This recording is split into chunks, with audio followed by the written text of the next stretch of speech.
ഉത്സവ സീസണുകളിൽ തിയേറ്ററുകളിൽ താരങ്ങൾ തമ്മിൽ മത്സരിക്കുന്നത് ഒരു സ്ഥിരം കാഴ്ചയാണ്. പക്ഷെ ഇപ്പൊ ഈ ഒരു ക്രിസ്മസ് സീസൺ ആണെങ്കിൽ തന്നെ 2-3 സിനിമകൾ ഇറങ്ങുന്നുണ്ട്, താരങ്ങൾ തമ്മിലുള്ള ഒരു മത്സരമൊക്കെ ഉണ്ടാവും. പക്ഷെ പണ്ട് കുറെ കാലങ്ങൾക്ക് മുമ്പ് ഒരു താരത്തിന് തന്നെ 3-4 സിനിമകളൊക്കെ ഇറങ്ങിയിരുന്ന ആ ഒരു കാലഘട്ടം ഉണ്ടായിരുന്നു. ഞാൻ അത്തരത്തിലുള്ള ഒരു സീസൺ, ഒരു ഓണം സീസണെ കുറിച്ചാണ് ഇന്ന് നിങ്ങളോട് ഡിസ്കസ് ചെയ്യാൻ പോകുന്നത്.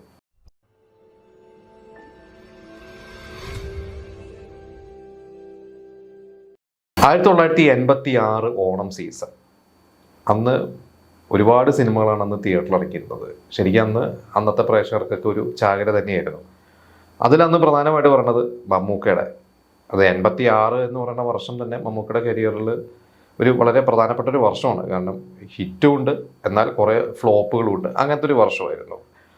അപ്പോൾ 86 ഓണത്തിന് മമ്മൂക്കയുടെ ആയിട്ട് തിയേറ്ററിൽ ഇറങ്ങിയിരുന്നത് ഒന്ന് ആവനാഴി, പിന്നെ നന്ദി വീണ്ടും വരിക, അതുപോലെ തന്നെ ന്യായവിധി, പൂവിന് പുതിയ പൂന്തെണ്ടൽ, പിന്നെ വീണ്ടും എന്ന് പറയുന്ന ഒരു സിനിമയും ഏകദേശം ആ ഒരു കാലഘട്ടത്തിൽ ഓണത്തിന് മുമ്പാണെന്ന് തോന്നുന്നു, കുറച്ച് ദിവസം മുമ്പാണ് ഇറങ്ങിയിരുന്നത്. അപ്പോൾ ഇത്രയും സിനിമകൾ, അതായത് ആ സമയത്ത് ഒരു 5ഓളം സിനിമകൾ ആ ഫെസ്റ്റിവൽ സീസണിൽ മമ്മൂക്കയുടെ ആയിട്ട് തിയേറ്ററുകളിൽ ഉണ്ടായിരുന്നു.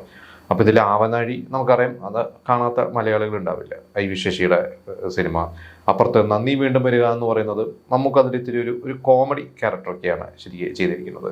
അതിൽ PG വിശ്വംഭരനാണ് സംവിധാനം ചെയ്തത്.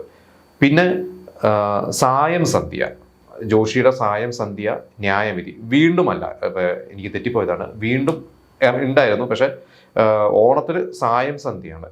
അങ്ങനെ 5 സിനിമകളാണ്. അതായത് ആവനാഴി, നന്ദി വീണ്ടും വരിക, പൂവിന് പുതിയ പൂന്തണ്ടൽ, സായം സന്ധ്യ, ന്യായവിധി. ഇതിൽ ന്യായവിധിയും സായം സന്ധ്യയും ജോഷി ഡെന്നീസ് ജോസഫ് കൂട്ടുകെട്ടുള്ള സിനിമയാണ്.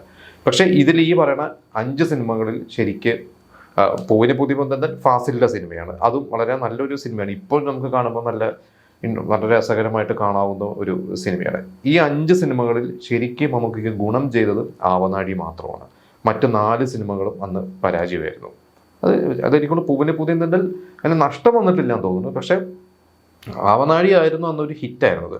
അപ്പുറത്ത് ലാലേട്ടനാണെങ്കിൽ ഒന്ന് സുഗമോ ദേവി, നമുക്ക് പാർക്കാൻ മുന്തിരിത്തോപ്പുകൾ, രണ്ടും 2 തരത്തിലുള്ള സിനിമകൾ. നമുക്ക് പാർക്കാൻ മുന്തിരിത്തോപ്പുകൾ നമുക്കറിയാം പത്മരാജൻ്റെ, ഇന്നും നമ്മൾ റിപ്പീറ്റായിട്ട് കാണുന്ന ഒരു സിനിമയാണ്.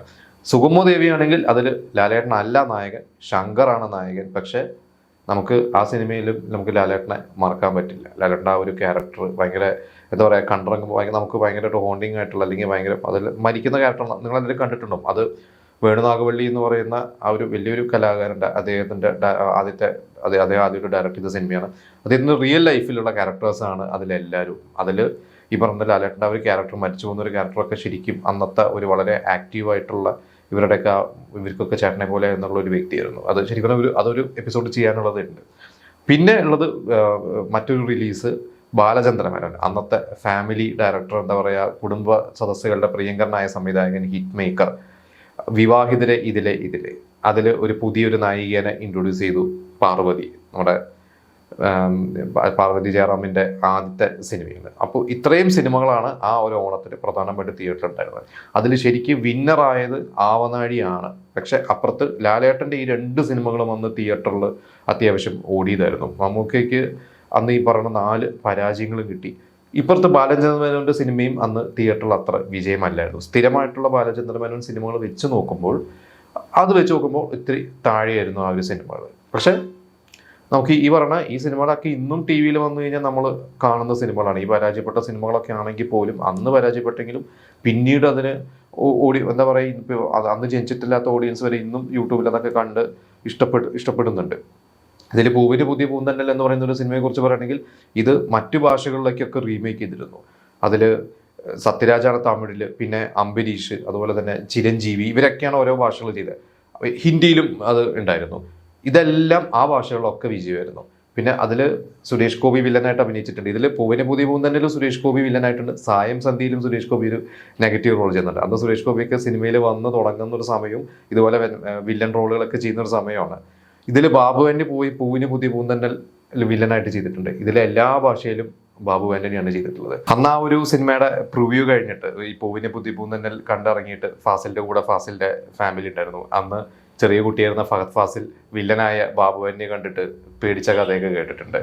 അപ്പോൾ അതുപോലെ അത്ര ഞെട്ടിച്ച ഒരു ക്യാരക്ടറായിരുന്നു ബാബുവിൻ്റെ. അതിലെ എല്ലാ ഭാഷയിലും റീമേക്ക് ചെയ്തപ്പോഴും അതിൽ വില്ലൻ വേഷം ബാബുവിനെ തന്നെയായിരുന്നു അഭിനയിച്ചത്. ബാബുവിനെ ഈ അടുത്ത് പറഞ്ഞിട്ടുണ്ട്, ബാബുവിനെ തമിഴ് സിനിമകളിലൊക്കെ അഭിനയിക്കുന്ന സമയത്ത് കാക്കമുട്ടൈ എന്ന് പറഞ്ഞ സിനിമ തോന്നുന്നു, അതിന്റെ സംവിധായകൻ മണികണ്ഠൻ ബാബുവിനെ അതിൽ ക്യാരക്ടറിലേക്ക് വിളിച്ചപ്പോൾ എന്തുകൊണ്ട് എന്നെ വിളിച്ചു എന്ന് ചോദിച്ചപ്പോൾ പറഞ്ഞത്, ഞാനൊക്കെ സാറിനെ കണ്ടു വളർന്നാണ് സാർ ആ ഒരു സിനിമ പൂവിനെ പുതിയ പൂവ് തന്നെ റീമേക്ക് അന്നൊക്കെ സ്കൂൾ ചെറുപ്പത്തിൽ അത് കണ്ട് പേടിച്ച് പനി പിടിച്ചിട്ടുണ്ട്. അതായത് പിന്നീട് വന്ന് ഇന്നത്തെ ജനറേഷനിലൊക്കെ ബാബുവിനെ എന്ന് പറയുന്ന അന്നത്തെ ഒരു കൊടും വില്ലൻ, നമുക്ക് വില്ലനായ ബാബുവിനെക്കാട്ടും ഇഷ്ടം അല്ലെങ്കിൽ നമ്മൾ കൂടുതൽ കണ്ടിട്ടുള്ളത് നായകനായ ബാബു തന്നെയാണ്. തമിഴന്മാർ കൂടുതൽ കണ്ടിട്ടുള്ളത് അവരുടെ വില്ലനായ ബാബു തന്നെയാണ്. എന്തായാലും അതായിരുന്നു. അപ്പൊ പറഞ്ഞു വന്ന അന്ന് തിയേറ്ററിൽ പരാജയമായിരുന്നെങ്കിലും ആ സിനിമ പിന്നീട് പല രീതിയിൽ ചർച്ചകളായിട്ടുണ്ടായിരുന്നു. ആവനാഴിയുടെ സെക്കൻഡ് പാർട്ട് പിന്നീട് ഇൻസ്പെക്ടർ ബൽറാം എന്ന് പറഞ്ഞ 91 ചെയ്തു, അതും വിജയം തന്നെയായിരുന്നു. എന്തായാലും 86 എന്ന് പറയുന്ന ഒരു വർഷം ഹിറ്റ് ഉണ്ടെങ്കിലും വളരെയധികം പരാജയങ്ങളിലൂടെ പോയ ഒരു വർഷമായിരുന്നു മമ്മൂക്കയ്ക്ക്. അത് 87 തുടക്കമൊക്കെ അത് ഉണ്ടായിരുന്നു. പിന്നീടാണ് ന്യൂഡൽഹി എന്ന് പറഞ്ഞ സിനിമ 87 ജൂലൈയിൽ ഇവിടെ മമ്മൂക്കയ്ക്ക് തിരിച്ചു വരാൻ പറ്റിയത്. എന്തായാലും ഈ 86 ഈ ഓണം സീസണിൽ അന്ന് നിങ്ങൾ എത്ര പേരൊന്ന് തിയേറ്ററിൽ പോയി കണ്ടിട്ടുണ്ട് എന്ന് എനിക്കറിയില്ല. എനിക്കൊക്കെ അന്ന് 1 വയസ്സുള്ളൂ, തിയേറ്ററിലൊന്നും ഒന്നും പോകേണ്ട പ്രായമായിട്ടില്ല. ഞാനൊക്കെ ഒരു 88, 89 ആയിട്ടാണ് തിയേറ്ററിലൊക്കെ പോയി തുടങ്ങിയത്. ഒരു LKG ഒക്കെ ആയപ്പോഴാണ് തിയേറ്ററിൽ കൊണ്ടുപോയി തുടങ്ങിയത്. അപ്പോൾ നിങ്ങൾ ആരെങ്കിലും അന്ന് ഈ സിനിമകളൊക്കെ കണ്ടിട്ടുണ്ടോ എന്നുള്ളത് പറയാം. പ്രത്യേകിച്ച് ഈ പറഞ്ഞ ബാലചന്ദ്ര മേനോന്റെ സിനിമ, അതിൻ്റെതായ ഒരു ഓഡിയൻസ് ഉണ്ടായിരുന്നു എന്ന് കേട്ടിട്ടുണ്ട്.